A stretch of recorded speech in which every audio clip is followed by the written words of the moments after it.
was 8 years old when my father first told me that my memories were not real.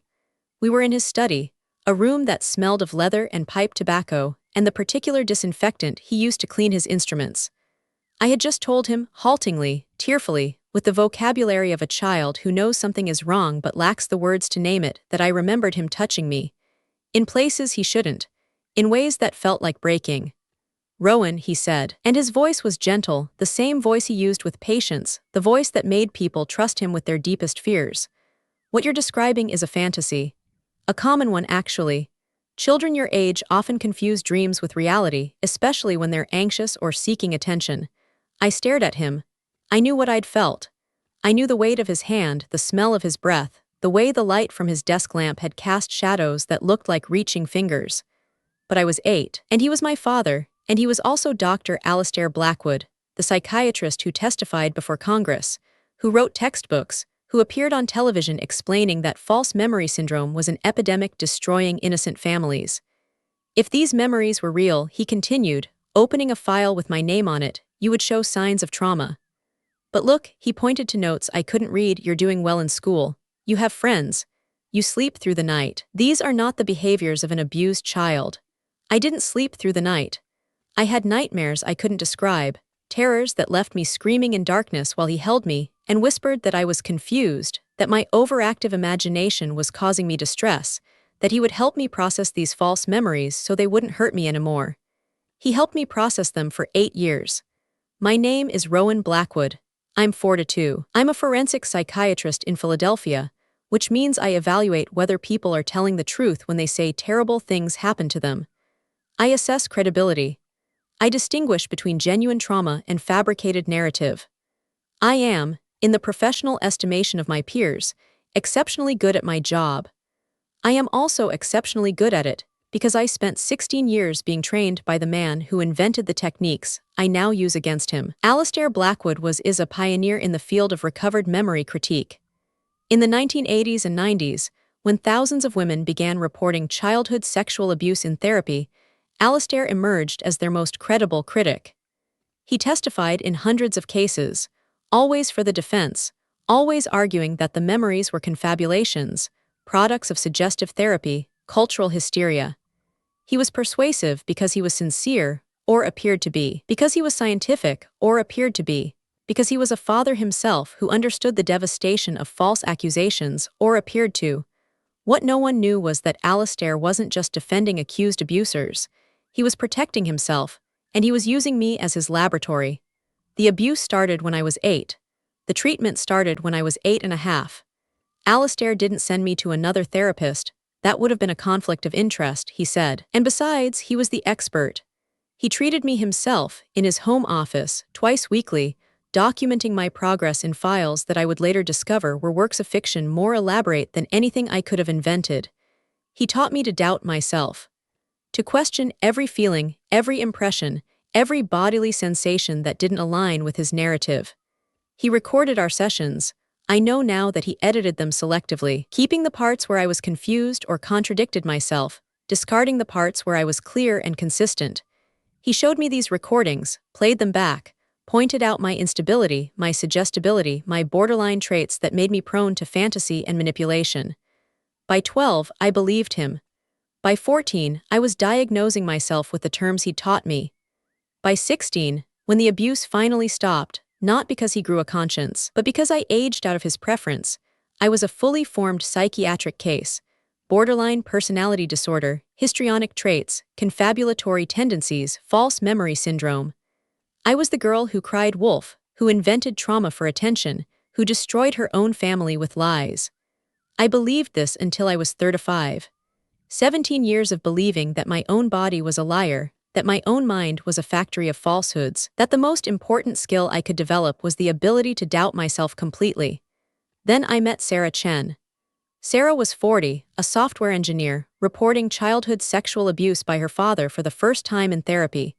She'd been in treatment for 2 years, working through memories that emerged gradually, painfully, against her own resistance. She wasn't seeking revenge or attention. She was seeking sleep, peace, the ability to touch her husband without flinching. She reported to the police. Her father was arrested, and her father's defense attorney hired Alistair Blackwood to evaluate her credibility. I was the psychiatrist who reviewed Alistair's report for the prosecution. I read his evaluation of Sarah, highly suggestible, evidence of confabulation, therapist-induced false memories, and I felt something I hadn't felt in years, recognition, not of Sarah, of myself. The techniques were identical. The language was identical. The pattern of selective quotation, of context stripping, of framing normal therapeutic processes as suggestion, it was my childhood in clinical prose. Sarah's therapist had asked open-ended questions, suggestion.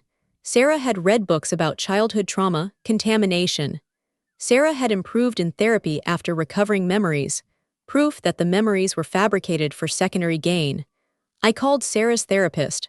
I asked about the sessions. I obtained the full recordings, not Alistair's edited excerpts, and I listened to them myself. What I heard was not suggestion. It was a woman struggling to believe herself, fighting against her own denial, gradually allowing truth to surface despite her fear.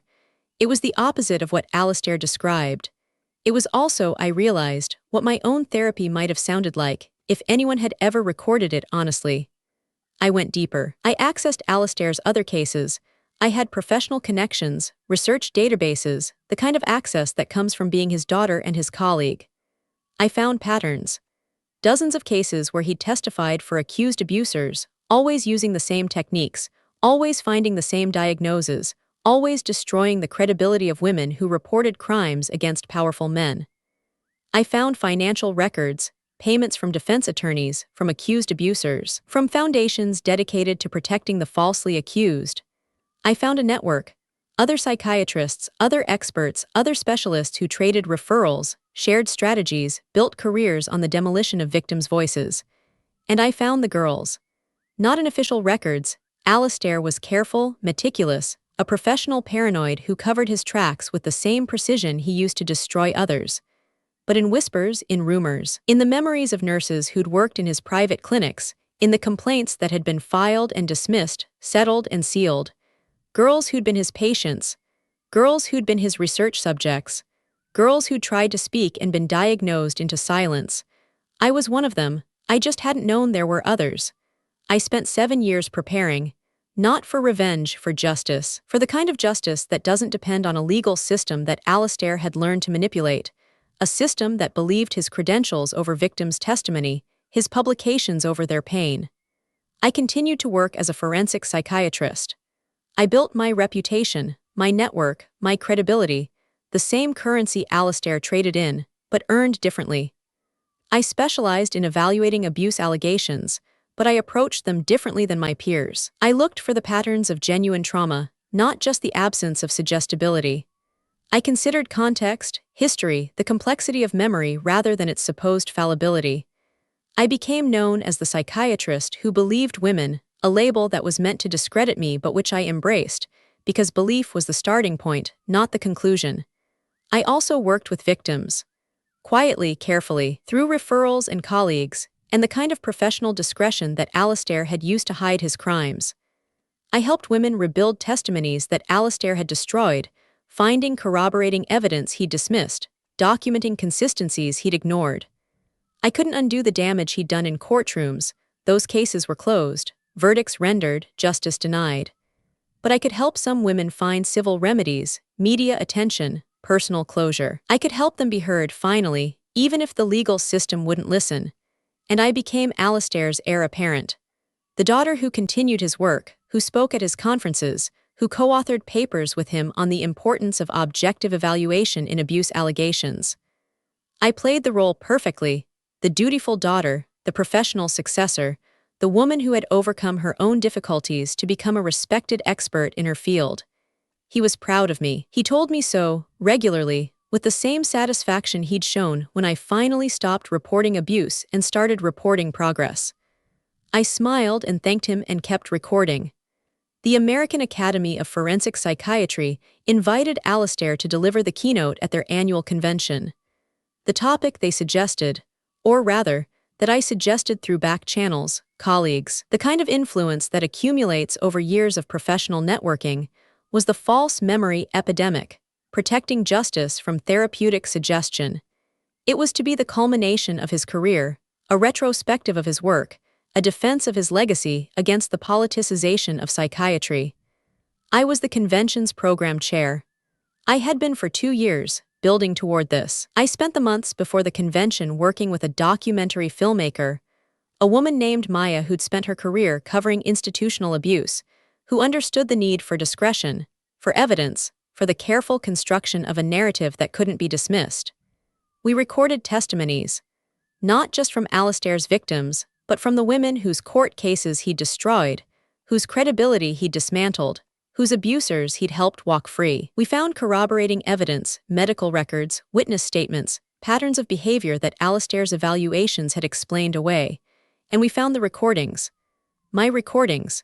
When I was 14, desperate, still half believing I was crazy, I'd bought a Walkman and hidden it under my pillow.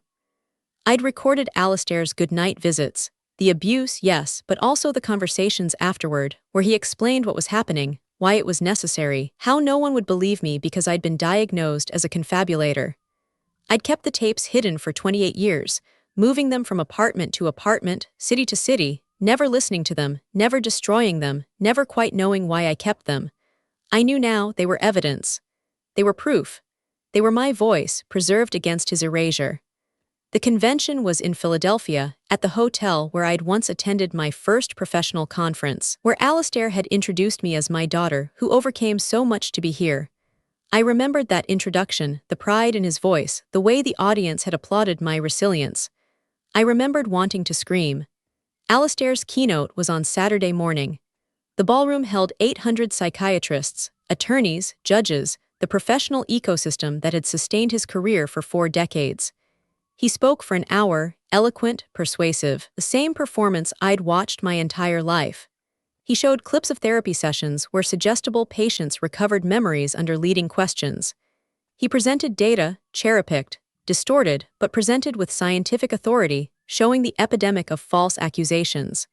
He warned against the dangers of believing without evidence, the witch hunts that destroyed innocent men, the politicization of psychiatry that threatened objective evaluation. The audience applauded. They always applauded. Then I took the stage. "Dr. Blackwood," I said, and my voice was steady, the voice I'd practiced in mirrors and empty rooms and nightmares for 7 years. "You've spoken about the importance of evidence, of complete recordings, of context. I'd like to show you some." I nodded to the technician, a woman I'd hired, trained, paid personally. The screen behind me lit up with a therapy session. A young woman, nervous, speaking hesitantly about memories that emerged gradually. Alistair's voice, off-camera, asking questions. The edited version that Alistair had presented in court showing suggestion, contamination, confabulation. Then the full recording. The questions that Alistair had cut out, his own leading questions, his reframes, his subtle impositions of narrative. The context that changed everything. The woman, not suggestible but resistant, not confabulating but struggling to believe herself against years of denial. The audience murmured. Alistair stood, moving toward the stage, but security, also hired, trained, prepared for this, blocked his path. "That was Sarah Chen," I said, "whose father you helped acquit, who later confessed to abusing 3 other girls, who died in prison, still claiming Sarah was a liar, still grateful to you for proving it."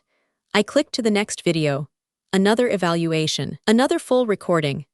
Another woman whose abuser walked free, who later offended again, whose victimization Alistair had transformed into false memory. Case after case. Woman after woman. The pattern emerging, undeniable, devastating. Then I played my own recording. The audio was poor, 28-year-old cassette tape converted to digital, the hiss and crackle of age.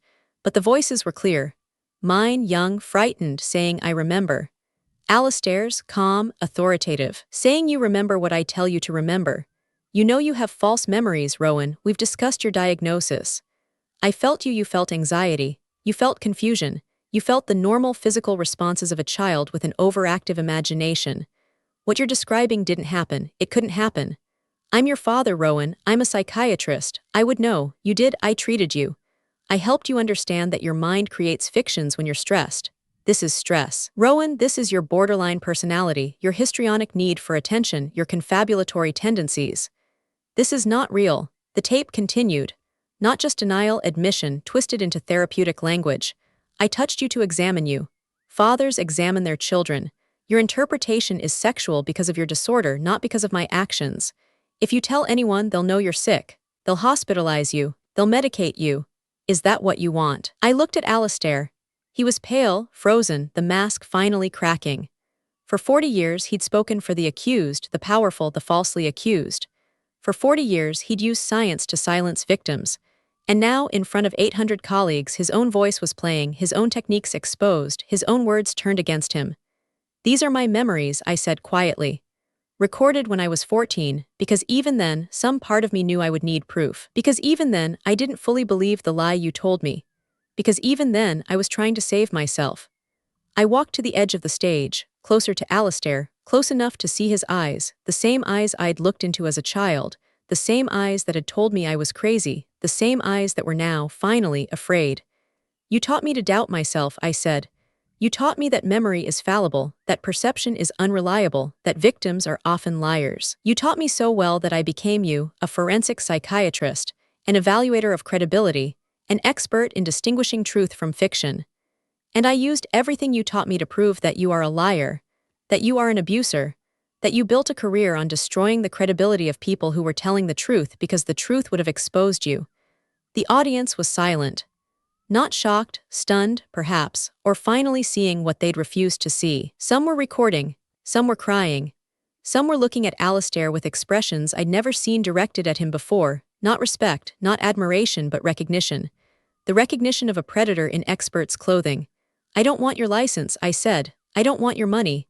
I don't want your apology, which would be another performance, another manipulation, another attempt to control the narrative. I want your silence. I want you to stop speaking for the accused. Stop testifying. Stop destroying lives with your credentials and your publications and your absolute certainty that you know what happened better than the people who lived it. I turned to the audience. And I want you, all of you, to remember this. The next time you're asked to evaluate a victim's credibility, the next time you're tempted to find suggestibility or confabulation or secondary gain, the next time you reach for the comfortable certainty that false accusations are common and true ones are rare, remember that the expert who taught you this was a predator protecting himself. Remember that science can be weaponized. Remember that belief is not naivety, it's the starting point of justice. I walked off stage. Alistair didn't follow. He couldn't, security held him, not roughly, but firmly, while the convention organizers, my allies, my co-conspirators in this long-planned exposure, began the process of revoking his participation, his membership, his platform. The aftermath was not victory. It was complicated, messy, incomplete. Alistair lost his medical license, his academic appointments, his expert witness contracts. But he was not criminally prosecuted. The statute of limitations had expired. The recordings were inadmissible in some jurisdictions, and his lawyers argued successfully that they were therapeutic interactions taken out of context. He retired to Vermont, wrote a self-published memoir about the persecution of a scientific pioneer, and died 2 years later of a heart attack, alone, still claiming he'd been framed. Some of his victims received settlements, civil cases, sealed agreements, money that couldn't restore what was taken. Some received nothing but the knowledge that finally someone had believed them. Some died before they could see any resolution, their lives shortened by the trauma Alistair had helped inflict and deny. I didn't celebrate his death. I didn't mourn it. I simply continued the work I'd begun, not of destruction but of construction. I opened CREDA, believed, 3 years after the convention. Not a trauma center, not a legal clinic, but a forensic evaluation service run differently. Every evaluation team includes at least one survivor. Every report begins with the assumption that testimony deserves respect, not suspicion. Every credibility assessment considers the context of trauma, the neuroscience of memory, the documented reality that victims often contradict themselves, forget details, delay reporting, not because they're lying, but because trauma disrupts the very processes that create coherent narrative. We don't find every allegation credible. Some are false, some are mistaken, some are more complicated than simple truth or lie. But we approach them with the humility that Alistair never had, the recognition that we cannot know better than the person who lived the experience, that our expertise is a tool for understanding rather than a weapon for dismissal. I'm 45 now. I have no partner, no children. The idea of parenthood remains impossible for me. the body memory of abuse too present to risk reenacting, even unconsciously, even with love. But I have colleagues who are friends, patients who are teachers, a community of women who have learned, as I learned, to trust their own voices. I still have the Walkman. I keep it in my desk drawer at Creta, next to a photograph of myself at 14, serious, frightened, already learning to doubt myself. Sometimes I show it to patients, to colleagues, to trainees. This is where I started, I tell them, with a child who knew something was wrong but had been taught not to believe herself. With a recording that no one else would have believed, that I didn't fully believe myself, that I kept anyway because some part of me knew the truth was worth preserving. I'm Rowan Blackwood. I'm 45. I'm a forensic psychiatrist who was trained by her abuser to doubt herself, who spent 17 years believing she was crazy, who finally learned that the most radical act of sanity is to believe your own experience even when everyone with credentials tells you not to. And if you're listening to this, if someone is telling you that your memories are false, your perceptions are unreliable, your truth is a symptom of disorder, hear me. Memory is fallible, yes. Perception is imperfect, yes. But the fact that memory can be wrong does not mean that your memory is wrong. The fact that some people lie does not mean that you are lying. And the fact that experts have credentials does not mean they have your best interests at heart. Trust yourself. Document everything. And when you're ready, speak your truth, not because anyone will believe you, but because belief begins with the voice that refuses to be silenced. See you in the next story.